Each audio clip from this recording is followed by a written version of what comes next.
ये एग्जाम के point of से वो इंपॉर्टेंट एरिया है जहां से एक क्वेश्चन बड़ी जल्दी बन जाता है। कभी आप लोगों से इंपॉर्टेंट डे पूछ लेंगे तो कभी उसकी थीम पूछ लेंगे।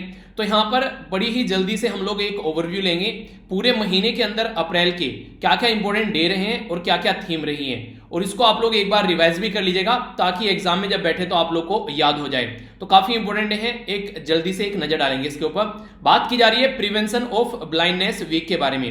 ब्लाइंडनेस वीक यानी कि जिस इंसान को दिखता नहीं है उनके बारे में भी हम लोग को सोचना चाहिए। ये एक वीक यानी कि पूरा सप्ताह सेलिब्रेट किया जाता है 1 से लेकर 7 अप्रैल तक का। और यहां पर अगर बात करें तो हम लोग को हमेशा शुक्रिया अदा करना चाहिए गॉड, अल्लाह या जो भी आप लोग बोलिए उसको, ऊपर वाले को, तो ताकि हमारी बॉडी जो है वो कंप्लीट काम कर रही है। 1 मिनट उनके लिए सोचिए जो लोगों के पास में किसी न किसी बॉडी के पार्ट में कोई ना कोई दिक्कत है, तो यहां पर हम लोग को ये समझ में आएगा कि हमारी बॉडी बहुत कीमती है। तो इसीलिए इसके बारे में एक अवेयरनेस फैलाई जाती है कि वैल्यू क्या है आंखों की। इस दुनिया के जो कलर हैं वो नहीं कहते कुछ रंग प्यार के ऐसे भी, तो ये जो रंग होते हैं ये तभी आप लोग देख पाते हैं जब आप लोगों की आंखें सही होती है। तो उसी के बारे में अवेयरनेस फैलाने के लिए ये सेलिब्रेट किया जाता है। बात की जा रही है वर्ल्ड ऑटिज्म अवेयरनेस डे के बारे में।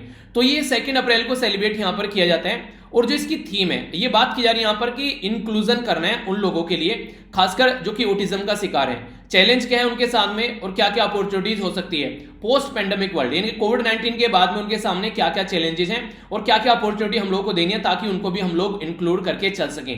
तो ये जो डे है ये 2 अप्रैल यानी कि 2 अप्रैल को सेलिब्रेट किया जाता है। वर्ल्ड हेल्थ डे जो है ये 7 अप्रैल को सेलिब्रेट किया जाता है, और अब के बार ये डे है कुछ ज्यादा ही इंपॉर्टेंट हो जाते हैं क्योंकि आप लोगों को पता है कि अब की बार वर्ल्ड में क्या कंडीशन चल रही है हेल्थ की। तो इसीलिए यहां पर बात की जा रही है बिल्डिंग ए फेयरर हेल्थियर वर्ल्ड। तो ये बेसिकली वर्ल्ड हेल्थ ऑर्गेनाइजेशन के साथ में कनेक्ट करके इसको देखा जाता है, जो कि 7 अप्रैल को ये अपना स्टेब्लिशमेंट डे भी सेलिब्रेट करता है। तो उसी के चलते यहां पर वर्ल्ड हेल्थ ऑर्गेनाइजेशन जो है वो यूनाइटेड नेशन की जो एक असेंबली जो एक एजेंसी है, ये बेसिकली ऑल ओवर वर्ल्ड में किस तरीके से हेल्थ की चीजों को हम लोग को देखना है, कैसे ध्यान रखना है, उसको ध्यान में रखते हुए आगे बढ़ती है।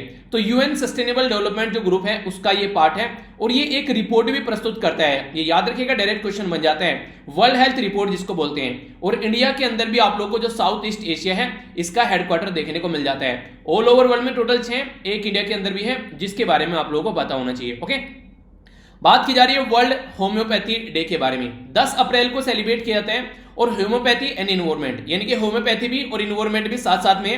ये ऐसा नहीं कि डेवलपमेंट को एक साइड में लेके चले और बाकी सारी चीजें छोड़ दी। तो उसी को अलग तरीके से देखते हुए होम्योपैथी और इन्वायरमेंट को साथ में लेकर चलने की थीम है। और देखिए इन्वायरमेंट जो है वो कई जगह अभी फिलहाल न्यूज में आप लोग को आता हुआ नजर आता है, कई सारे डे में, कई सारी थीम में, कई सारी अवेयरनेस, क्योंकि जिस तरीके से पोल्यूशन फैल रहा है उस तरीके से चीजों को कंट्रोल करने के लिए इन्वायरमेंट ही काफी जरूरी है। और खासकर जिस तरीके से कोविड-19 की वजह से सिचुएशन खराब होती है उसमें भी आप लोगों ने देखा होगा ऑक्सीजन की कितनी कमी देखने को मिली, तो वो सारी चीजों के लिए भी इन्वायरमेंट काफी जरूरी है। तो अवेयरनेस के पॉइंट ऑफ से डे सेलिब्रेट किया जाता है। एक काफी बुरी कंडीशन हमारे देश में देखने को मिली, जलियांवाला बाग मैसेकर। 13 अप्रैल को ये जो डे है ये देखने को मिला जब यहां पर बेगुनाह बेकसूर लोगों, बूढ़ों, बच्चों, औरतों के ऊपर यहां पर गोलियां चलाई गई। तो ये कहां पर है, ये अमृतसर के अंदर है, और अब इसको नेशनल मॉन्यूमेंट के तरीके से रखा गया है। मतलब क्या इसका मतलब ये है कि आने वाली जनरेशन को भी पता होना चाहिए कि हमारी हिस्ट्री में, हमारे इतिहास में क्या हुआ है, ताकि वो भी समझ सके कि ये जो देश है, ये जो आज के डेट में जिसमें आप लोग एंजॉय कर रहे हैं, ये आसानी से नहीं मिली है आजादी हमको। तो वो चीजें हैं बेसिकली हमारी हिस्ट्री हम लोग को बताती है कि क्या कीमत हम लोगों ने उन चीजों की पे की है। तो इसी के चलते ये जलियांवाला मैसेकर जो है यहां पर ये डे देखने को मिलता है। अमृतसर में हुआ ये पंजाब के अंदर में 13 अप्रैल को। नेक्स्ट यहां पर बात की जा रही है भीमराव अंबेडकर जयंती जी के बारे में। तो यहां पर जो भीमराव अंबेडकर जी थे उनको फादर ऑफ द कॉन्स्टिट्यूशन भी बोलते हैं, क्योंकि उन्हीं के द्वारा पूरा जो संविधान है वो ड्राफ्ट किया गया था। ड्राफ्टिंग कमेटी के चेयरमैन थे वो।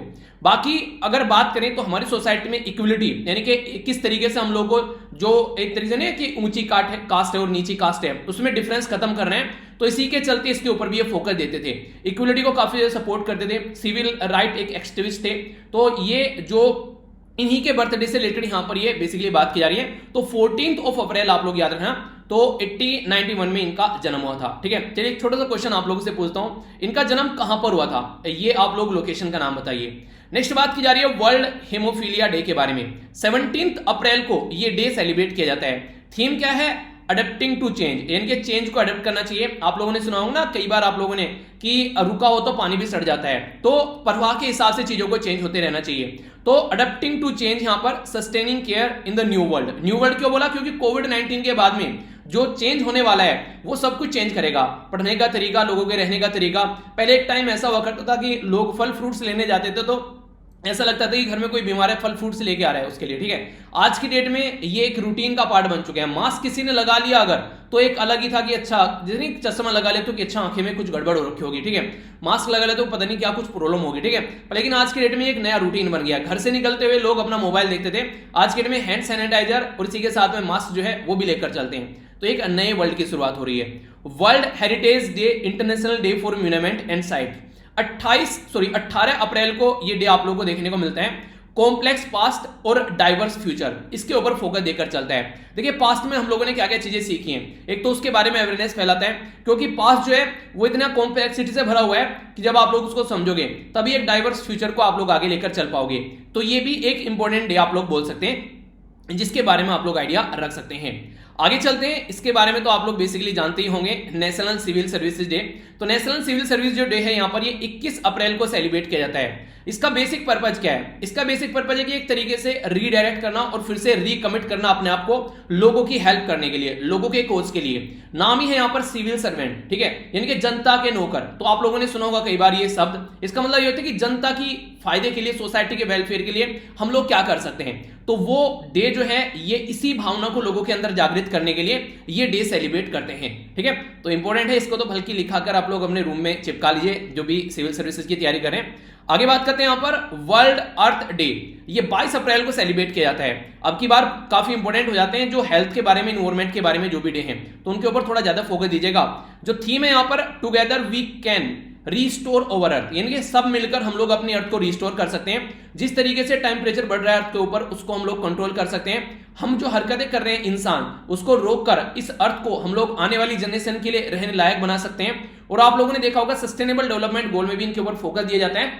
और पेरिस क्लाइमेट एग्रीमेंट में जो जो हम लोगों ने बेसिकली फोकस किया था कि ये एरिया हम लोग को इंप्लीमेंट करें, तो उसको भी लेकर चल सकते हैं, ठीक है। तो ये इंपॉर्टेंट है, इसके बारे में याद रखिएगा।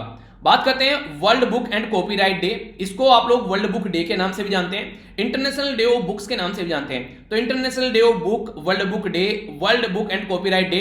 तो कोई भी नाम आप लोगों से पूछे तो कंफ्यूज मत होना, ये 23 अप्रैल को सेलिब्रेट किया जाता है। इसका जो थीम है यहाँ पर वो फोकस है बेसिकली शेयर ए स्टोरी। जब आप लोग किताब लिखेंगे तो इसका मतलब कोई स्टोरी शेयर करेंगे, अपने अंदर की भावनाएं शेयर करेंगे, तो उसी के बारे में ये थीम भी रख दी गई है, शेयर ए स्टोरी। स्टोरी किसी की कैसी भी हो सकती है, किसी खुशी वाली हो सकती है, किसी की दुख भरी हो सकती है। तो ये ऑर्गेनाइज करा जाता है जो यूनेस्को है, यानी कि यूनाइटेड जो नेशन की एजुकेशनल, साइंटिफिक एंड जो कल्चर ऑर्गेनाइजेशन है, उसके द्वारा ये ऑर्गेनाइज कराया जाता है। नेक्स्ट यहाँ पर इंपॉर्टेंट डे ये है नेशनल पंचायती राज डे। 24 अप्रैल को ये डे सेलिब्रेट किया जाता है। और पहली बार ये जो डे सेलिब्रेट किया गया था ये 2010 में सेलिब्रेट किया गया था हमारी कंट्री में। तब से ये डे हम लोग सेलिब्रेट करते हैं। आखिर क्यों सेलिब्रेट करते हैं? क्योंकि हमारी कंट्री में संविधान के अंदर चेंज करके पंचायती राज सिस्टम को इंप्लीमेंट किया गया था। 73rd कॉन्स्टिट्यूशन अमेंडमेंट किया गया। ये कब किया गया कॉन्स्टिट्यूशन अमेंडमेंट? ये किया गया 1992 में, यानी कि 1992 में। तो अगर आप लोगों से कोई पूछे कि हमारी कंट्री में जो पंचायत थी वो पहले से ही थी क्या? नहीं, पहले से नहीं थी भाई, बाद में आई है, ठीक है। तो इसके बारे में याद रखना। और कहां से निकल कर आती है? तो डीपीएसपी बोलते हैं, directive principle of state policy में जो आर्टिकल 40 है तो उससे निकल कर आती है, जिसको गांधीयन प्रिंसिपल का बेस भी आप लोग मानते हैं, ठीक है। कि गांधीयन प्रिंसिपल के बेस का जो आर्टिकल है उनमें से एक आर्टिकल 40 भी आप लोग को वहां पर देखने को मिलता है। तो यहां पर मेंशन किया गया पंचायती राज सिस्टम के बारे में, ओके। तो ये 73rd कॉन्स्टिट्यूशन अमेंडमेंट किया गया और पार्ट 9 ऐड किया गया। आर्टिकल 243 से लेके यानी कि 243 से लेके आर्टिकल 243O। तो ये है, मैंने आप लोग कई बार बताया भी है, पॉलिटी में पूरी पॉलिटी जब मैंने आप लोगों को पढ़ाई वहां भी बार बार यही बात मैंने रिपीट की है कि अगर किसी भी आर्टिकल के आगे ABCDEF कैपिटल में लिखे हुए हैं तो इसका मतलब यह कि संविधान में संशोधन करके, अमेंडमेंट करके उसको ऐड किया गया, तुरंत समझ जाना, ठीक है। यानी कि वो नेचुरली कॉन्स्टिट्यूशन में नहीं था, उसको ऐड किया गया बाद में। तो यहां पर पार्ट 9 हो गया, 11 शेड्यूल हो गया और 29 सब्जेक्ट है वो एरिया जिन पर इनको काम करने के लिए बोला जाता है कि ये एरिया है आप लोगों के काम के, ठीक है।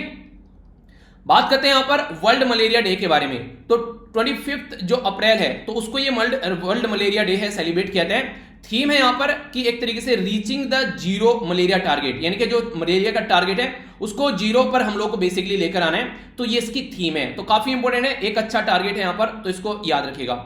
वर्ल्ड इंटेलेक्चुअल प्रॉपर्टी डे जो है यहां पर ये 26 अप्रैल को देखने को मिलता है। तो बात की जा रही है यहाँ पर basically taking your idea to the market. Basically अगर आप लोग कुछ करना चाहते हैं लाइफ में, तो आप लोगों ने कोई प्रोडक्ट बना लिया, कोई किताब बना ली, या कुछ भी ऐसा कुछ आप लोगों ने आविष्कार किया, आप लोग क्या सोचेंगे कि वो जनता तक पहुंचे। ठीक है, आप लोगों ने कोई दवाई बनाई तो जनता तक पहुंचे, ताकि जो आप लोगों की मेहनत भी रंग ला सके और आप लोगों को थोड़ा प्रॉफिट भी हो सके।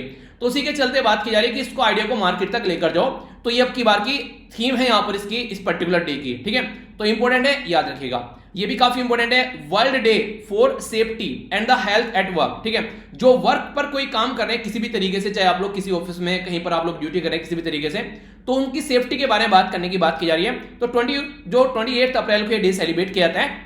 और बात करें कि एंटीसिपेट करना, प्रिपेयर करना और रेस्पॉन्स करना, यानी कि एंटीसिपेट करोगे क्या क्या प्रॉब्लम आ सकती है। ठीक है, प्रिपेयर रहो उन प्रॉब्लम के लिए और रेस्पॉन्ड करो उनके लिए अगर कोई प्रॉब्लम आती है। तो to the crisis invest now in the resilient occupational, जो हेल्थ एंड सेफ्टी होती है, यानी कि एक लचीला सिस्टम आप लोगों को बनाना है हेल्थ और सेफ्टी के लिए, ताकि सिचुएशन को तुरंत कंट्रोल कर सको। ये फोकस देने की बात यहां पर की जा रही है, तो इंपॉर्टेंट है। इसी के साथ में एक और डे है यहां पर, आयुष्मान भारत दिवस। ये 30 अप्रैल को सेलिब्रेट किया जाता है। इंपॉर्टेंट क्वेश्चन आप लोगों से बन जाएगा, कहां से आप लोगों से पूछ लिया जाएगा कि इसमें जो डेटा होता है कि हाँ इन लोगों को हम लोगों को इंश्योरेंस देना है, हेल्थ की फैसिलिटी प्रोवाइड करानी है, वो डेटा कहां से आता है। तो फिर बोलोगे सर ये क्वेश्चन कहां से आ गया, तो भाई साहब यहां से आ गया, सोशियो इकोनॉमिक कास्ट सेंसस। याद रखिएगा, सोशियो इकोनॉमिक कास्ट सेंसस से डेटा उठाया जाता है। और हमारी कंट्री में जो हेल्थ केयर सर्विस है उसको अफोर्डेबल बनाते हैं। अफोर्डेबल मतलब सस्ती बनाते हैं, ताकि हर एक इंसान जो है इस हेल्थ सर्विस को एंजॉय कर सके। तो ये है इंपॉर्टेंट डे जिसके बारे में आप लोग को पता होना चाहिए।